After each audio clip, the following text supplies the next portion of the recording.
Olá, bom dia. Está começando mais uma edição do programa Agronegócio. Muito obrigado pela sua companhia e que você tenha um dia muito feliz. No programa de hoje nós vamos comentar sobre importações de fertilizantes pelo Brasil. Vamos falar também sobre o agro brasileiro. Você vai ver que ainda tem muito espaço para o crescimento do setor agropecuário do Brasil e que o agro ainda continua sendo o esteio da economia. Vamos falar também sobre o modelo de venda conhecido como atacarejo. Modelo esse que vem ganhando espaço no mercado atacadista no Brasil. O programa Agronegócio já está no ar.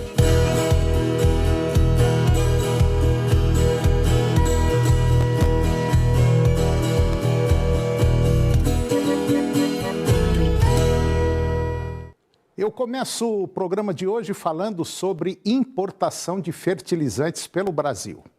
Os dados constam no boletim logístico da Conab e apontam que as importações brasileiras de fertilizantes acumuladas de janeiro e fevereiro foram de 5,3 milhões de toneladas, pouco abaixo do acumulado do ano anterior, quando foram importadas 5,7 milhões de toneladas dos produtos. Um possível fator de influência para uma importação nessa ordem pode ter sido o cenário de incertezas em relação ao abastecimento de fertilizantes do principal fornecedor, a Rússia.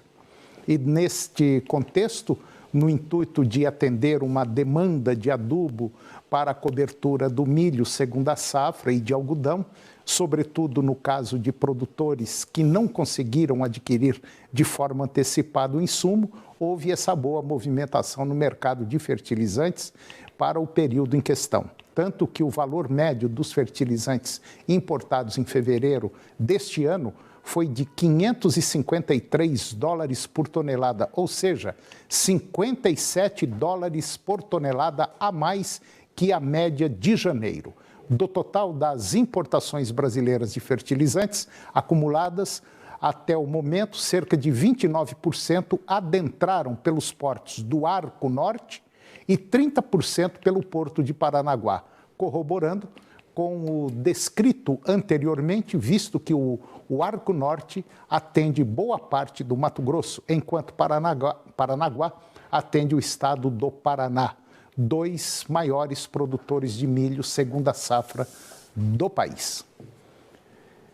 E agora vamos falar sobre a Embrapa. Nesta semana, o plano de trabalho da Embrapa para suporte à expansão da produção de trigo na região tropical do Brasil Central foi aprovado pelo Ministério da Agricultura, Pecuária e Abastecimento. As ações de pesquisa e transferência de tecnologia deverão envolver diversos setores da cadeia produtiva de grãos nos estados de São Paulo, Goiás, Minas Gerais, Distrito Federal, Mato Grosso do Sul e Bahia.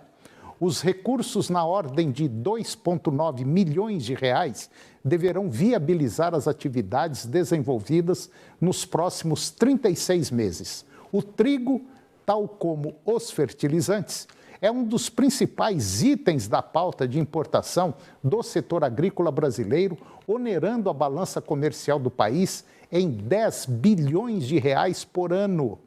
Em 2021, a produção brasileira de trigo chegou a 7,7 milhões de toneladas, com importação de outras 6,2 milhões de toneladas.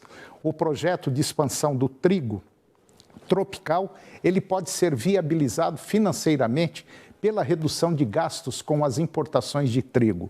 O plano de trabalho para a expansão do trigo na região tropical do Brasil Central, chamado de Termo de Execução Descentralizada, ou TED, do trigo tropical, foi construído ouvindo as demandas do setor produtivo, apresentado ao Ministério da Agricultura pela primeira vez em setembro de 2020.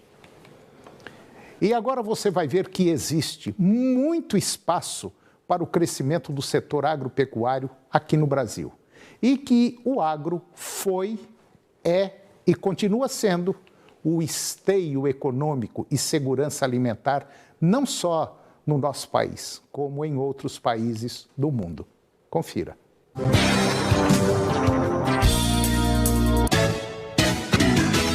Eu vou conversar agora com Leonardo Alencar.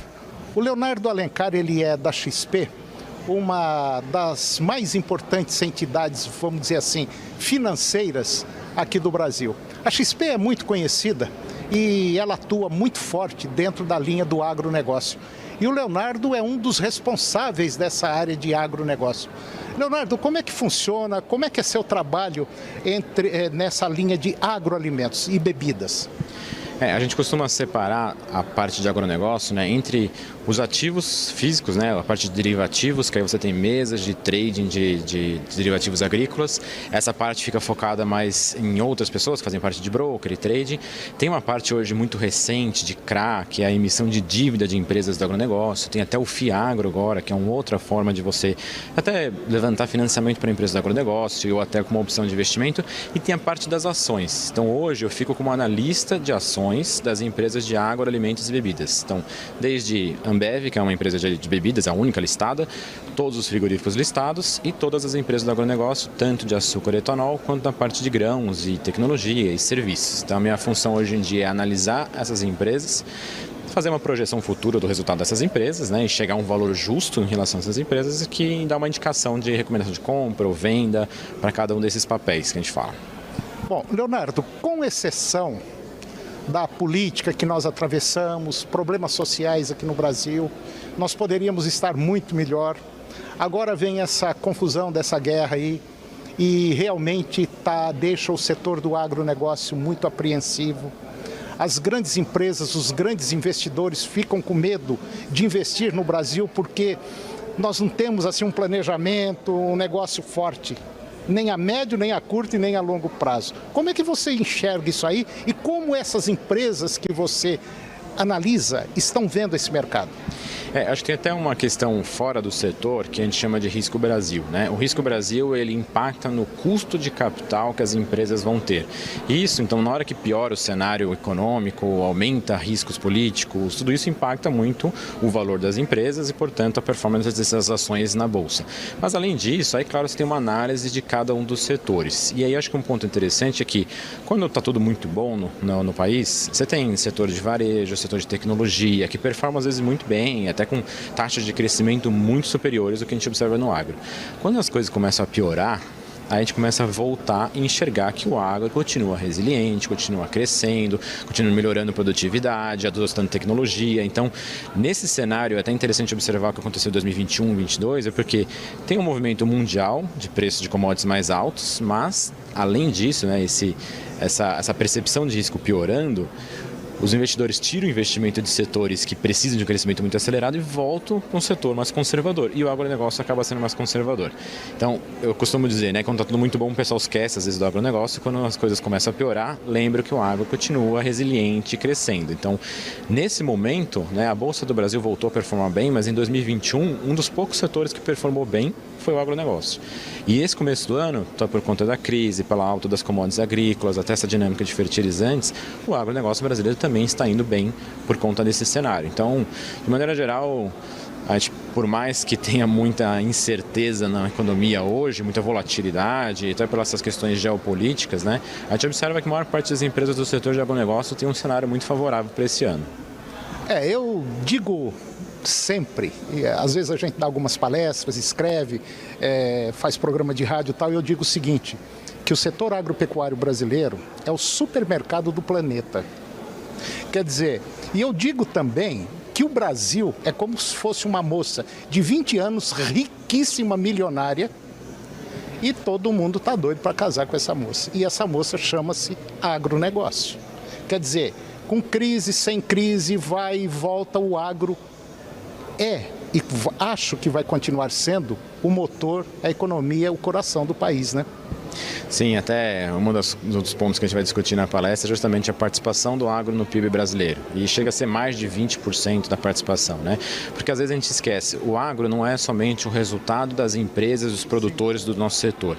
Quando a gente pensa no tamanho do país, uma rede varejista, por exemplo, que está localizada no interior do Mato Grosso, numa região muito forte agrícola, as vendas dessa rede varejista dependem do resultado do agronegócio. Então o agronegócio ele acaba tendo um papel maior do que a gente costuma enxergar, né?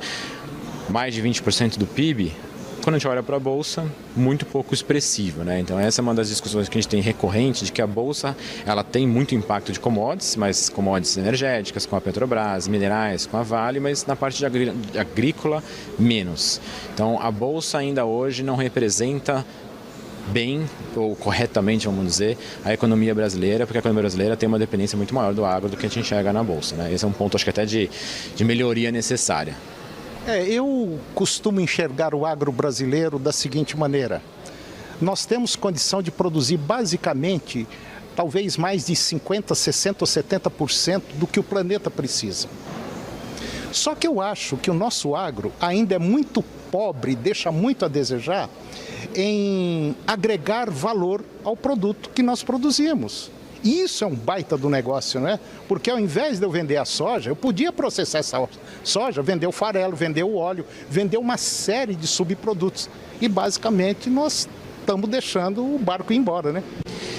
Acho que esse é um processo de amadurecimento, de melhoria contínua que tem para acontecer no agronegócio brasileiro. Sem dúvida nenhuma, somos muito relevantes na produção mundial, grandes exportadores, né? Então, sempre que tem alguma quebra de safra no Brasil, isso impacta a precificação de todas as commodities no mundo, mas tem espaço para melhorar a capacidade de processamento, de esmagamento. Então, já mostramos, inclusive, que as nossas empresas viraram multinacionais, né, mundiais por conta desse cenário. Assim, somos muito eficientes na gestão de custos, somos muito eficientes na gestão dessa volatilidade econômica, volatilidade política. Então, hoje em dia já ficou claro que empresas brasileiras do setor do agronegócio realmente são grandes expoentes mundiais, mas ainda tem um déficit crônico de armazenagem, ainda tem um déficit crônico de logística, tem um déficit crônico de processamento. Então são pontos que, sim, quando endereçados, devem destravar mais valor ainda do agronegócio no futuro. Dá para sair dessa crise que nós estamos passando? Sim, sem dúvida. Acredito que não é fácil. Esse risco da crise Rússia-Ucrânia não está claro exatamente o que vai acontecer ainda. Nem todas as empresas vão conseguir saber surfar um ambiente de negócio tão volátil quanto esse. Mas acho que volta ao ponto, né? O Brasil é um grande produtor de alimentos, tem uma vocação de produção de alimentos, tá? Tem espaço para melhorar a produtividade, adotar mais tecnologia, então a gente consegue melhorar ainda todos os índices que a gente utiliza, então tem muito espaço para poder melhorar. É claro que precisa de um ambiente de investimento mais confortável para isso, né? Muitas vezes a gente está falando de milho e soja, você faz uma cultura no ano, mas você tem que planejar isso por mais tempo. Pecuária, você faz 4 anos, 5 anos, então são ciclos mais longos. Quanto mais longo, mais garantias você vai ter que ter de que você vai continuar na atividade. Então, muita volatilidade às vezes atrapalha investimento de longo prazo e o agro é um investimento de longo prazo. Ainda assim, eu acho que os maiores, a gente costuma falar, né, maiores upsides assim, que tem hoje em dia ainda é o agronegócio brasileiro. Se a gente olhar em capacidade de aumentar a área de produção em área de pastagem degradadas, sem desmatamento, melhorar a produtividade, tem espaço para o Brasil ainda crescer muito em produção e ocupar um espaço ainda maior no mercado mundial.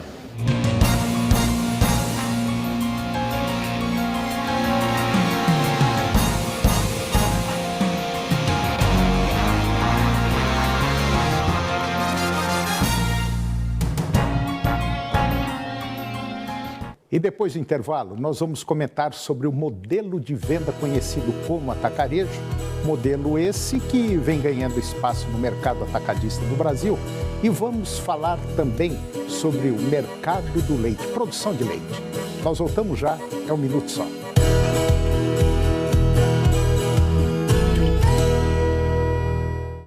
Mesquitinha tá chique demais. De uma maneira muito importante, muito descontraída. Hoje, após o de noite, Operação Mesquita. E se o melhor para o seu agronegócio também for o melhor para todo mundo? Existe alternativa.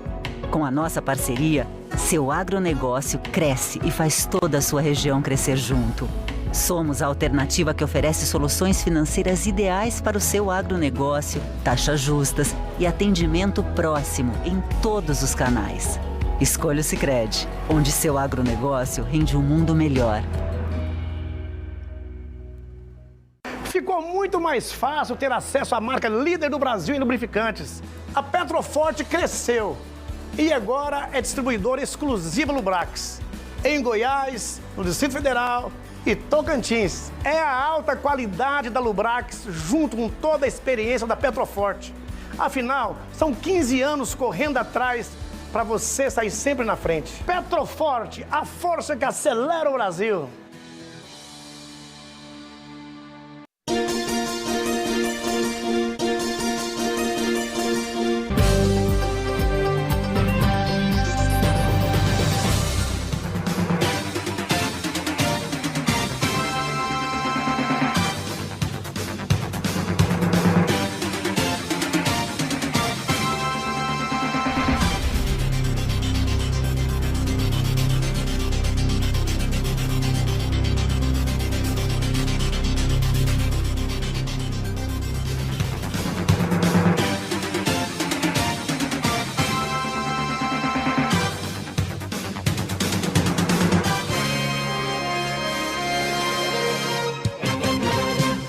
A fase de grupos da Conmebol Libertadores vai começar. E as duas maiores torcidas do país estarão ligadas no SBT.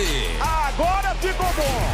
Hoje, 9h15 da noite. Tá chegando a hora de dois gigantes entrarem em campo.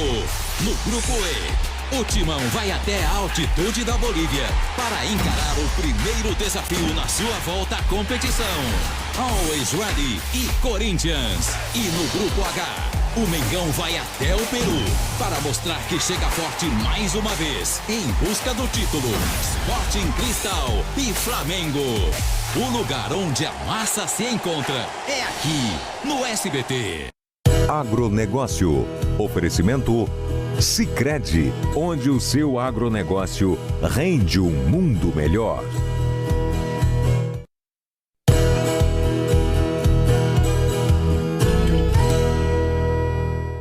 Eu estou de volta e agora vamos comentar sobre o Banco do Brasil. Agora tem uma dica boa para todos os produtores rurais de Rio Verde e toda a região de Goiás. Você sabe, no campo tudo tem o seu tempo. E agora é tempo de investir, modernizar e fazer crescer a sua produção agrícola ou pecuária. São condições especiais que o maior parceiro do agro de todos os tempos está trazendo para a Tecnoshow Comigo 2022. Isso mesmo, o Banco do Brasil está oferecendo crédito, soluções personalizadas e um time de especialistas para atender você. Quer fazer desse o seu melhor ano? Então visite o estande do BB na feira de 4 a 8 de abril e aproveite a oportunidade. E durante todo o período da Tecnoshow Comigo 2022, tem também condições especiais no site www.broto.com.br. Acesse agora para saber mais e aproveite. Meu amigo, quem é produtor rural sabe com quem contar. Banco do Brasil, para tudo que o agro imaginar. E agora eu vou comentar sobre o modelo de venda conhecido como atacarejo. Modelo esse que vem ganhando espaço no mercado atacadista no Brasil. É um ambiente de inflação e de queda da renda. O atacarejo ganhou espaço entre os brasileiros. A busca incessante pelos preços mais baixos garantiu uma alta de 10% ao formato no ano passado, contra uma queda de 2,4% do varejo alimentar como um todo. Segundo o estudo da McKinsey, obtido com exclusividade agora pelo jornal Estadão, com isso, em um ano, a fatia do atacarejo no mercado varejista de alimentos saltou de 35% para 40%. Hoje são mais de 2.000 lojas desse perfil pelo país. E a perspectiva é de que esse modelo ganhe ainda mais participação, chegando a 50% das vendas nos próximos anos. Em meio à pressão inflacionária, o único formato que conseguiu ser resiliente foi o atacarejo. A pesquisa mostrou que 70% dos consumidores estão buscando melhores preços e que 40% se dizem abertos a comprar opções mais econômicas. As mais de 2.000 lojas de atacarejo no Brasil faturaram 230 bilhões de reais no ano passado, segundo dados da Associação Brasileira dos Atacadistas de Autosserviços e também da Nielsen IQ. A expansão do número de lojas foi forte, 26% apenas em 2021, especialmente nas regiões Norte e Sul, além dos estados de Minas Gerais, Espírito Santo e Rio de Janeiro. E agora eu vou conversar com Carlos Eduardo Carvalho. O Carlos Eduardo, ele é agrônomo e ele é diretor da Cooper Ideal. E nós vamos falar de um tema interessante. Nós vamos falar do futuro da atividade leiteira. Carlos Eduardo, mais uma vez, obrigado pela sua presença aqui no nosso programa. Muito obrigado mesmo. E eu tenho certeza que nós vamos discutir um tema excelente. Tudo bem com você? Tudo jóia, Toninho. Eu que agradeço o convite, como sempre. Carlos, a situação do leite é sempre aquela. O produtor reclama de custo de produção e agora ele tem muita razão em reclamar disso. O preço do leite que ele vende ao laticínio não é aquilo que ele estava esperando. Enfim, é uma briga que já vem há não sei quantos anos. Como é que está o mercado hoje e como é que você está vendo isso? Toninho, infelizmente o ano de 2021 ele foi um ano muito pesado para o produtor de leite, né? Porque as commodities que fazem parte dos custos de produção, farelo de soja, milho, até os próprios núcleos minerais, elas aumentaram de uma forma vertiginosa nesses últimos 12, 13, 14 meses, interferindo muito no custo de produção de uma fazenda leiteira, da pecuária como um todo. Mas quando você pega, por exemplo, a pecuária de corte, ela participou em partes deste boom de preços de commodities no mercado internacional. Então, a arroba do boi ela teve uma elevação também, não tanto quanto o custo de produção, mas houve. E o leite não participou desse aumento. Ele ficou estagnado e quando você coloca a inflação no lugar, o preço recebido pelo produtor ele ficou muito defasado a ponto de nós termos margens negativas dentro da atividade. Então, isso fez com que a produção de leite dos últimos 3 trimestres, na verdade, do ano de 2021, tivesse uma queda de aproximadamente, juntando os 3 trimestres, de 10% na produção. E, pasmem, no mês de janeiro de 2022 agora, comparado com janeiro de 2021, houve uma queda de aproximadamente 26%. E no mês de fevereiro, que nós já temos os dados, esse valor veio para 20% de queda, ou seja, a produção de leite brasileira ela vem despencando em detrimento, aí, obviamente, dos custos de produção e do desânimo, né, que o produtor, o pecuarista leiteiro, ele vem passando nos últimos meses. Então, de fato, não foi, na verdade, né, um cenário bom para o produtor de leite e, concomitantemente a isso, comparando assim as últimas 3 quinzenas do preço do leite spot, a gente tem visto a reação acontecer, que deve refletir, obviamente, dentro da porteira. E tem que acontecer, porque senão as margens não começam a ficar positivas para que o produtor possa se recuperar financeiramente e, obviamente, oferecer um produto com maior volume dentro aí do mercado brasileiro. Ô Carlos, isso que você está falando agora ainda tem um agravante muito grande, mas um agravante altíssimo. É aquele produtor que não faz conta, aquele produtor que leva a coisa, vai tocando, e quando ele percebe, vamos dizer assim, ele já está dentro do buraco e fica difícil para sair. Então, o que eu vejo numa situação dessa, e eu sempre apostei no leite, eu acho que o leite, quando ele é bem conduzido, você tem um planejamento, você faz um melhoramento de pasto, você procura melhorar seus animais, reduzir aqueles animais que produzem aí 8, 10 quilos de leite, passar para animais superiores a isso aí, a coisa pode funcionar.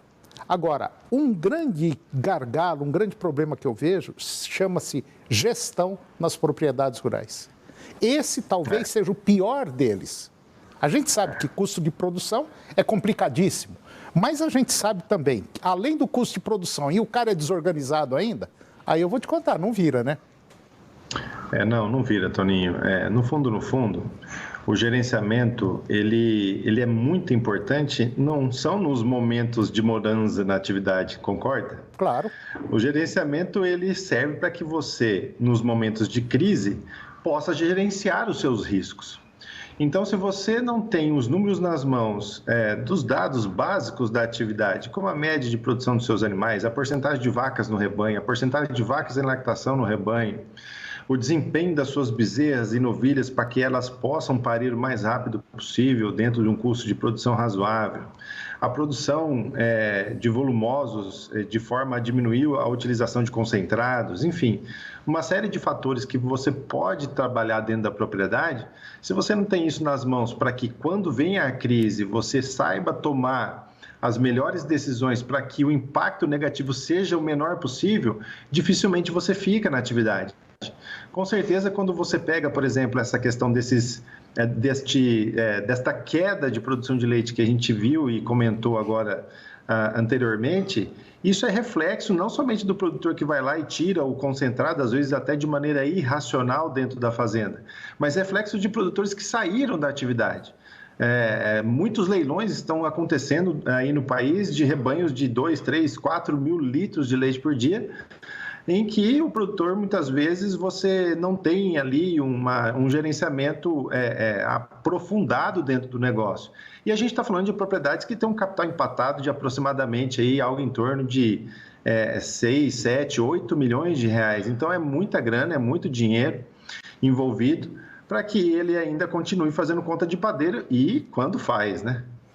Uma das coisas que me chama muita atenção também, principalmente em relação a leite, é que uma boa parte dos produtores faz o seu silo, gasta um dinheiro desgramado para produzir um silo e depois vai dar silo para bezerro. Quer dizer, não tem um pasto, um pastinho, onde poderia colocar o animal solteiro, que não há necessidade de você dar silo para ele, se você tivesse aí, vamos dizer, uma área pulmão para esses animais. Na verdade, tirar leite hoje é um martírio, é muito difícil. E desorganizado ainda, sem ter números na mão, aí a coisa fica muito, mas muito pior.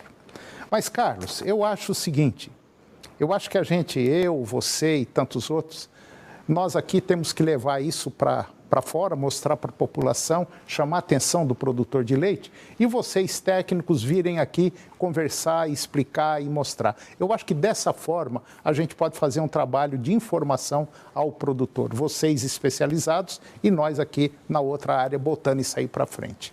É por isso que eu gosto de conversar com você e eu sei que você tem uma experiência larga nessa área e hoje está aí, é um dos diretores aí de uma grande cooperativa. E eu agradeço, Carlos, a sua presença aqui hoje e pode ter certeza que você já faz parte da nossa casa, tá bom? Um grande abraço, meu irmão, muito obrigado pela sua participação e até a próxima. Agradeço, Toninho, mais uma vez a participação e conte conosco sempre. Eu sei disso. Um abraço, Carlos. Obrigado. Um abraço. Se você deseja obter mais informações sobre o mundo do agronegócio nacional e internacional, basta você entrar no site www.tvagro.com.br e clicar no banner Entrar no Grupo TV Agro e você vai receber aí todos os dias informações do mundo do agronegócio. E o programa de hoje chegou ao fim e eu termino com a seguinte frase: não espere por uma crise para descobrir o que é importante na sua vida. Um grande abraço, muito obrigado pela sua companhia, que Deus os abençoe e até o próximo programa. TV Serra Dourada, SBT Goiânia. Hoje, a partir das 13h45 da tarde, tem Manchester City e Atlético de Madrid, pelas quartas de final da Liga dos Campeões da Europa. A seguir, Primeiro Impacto Continuação.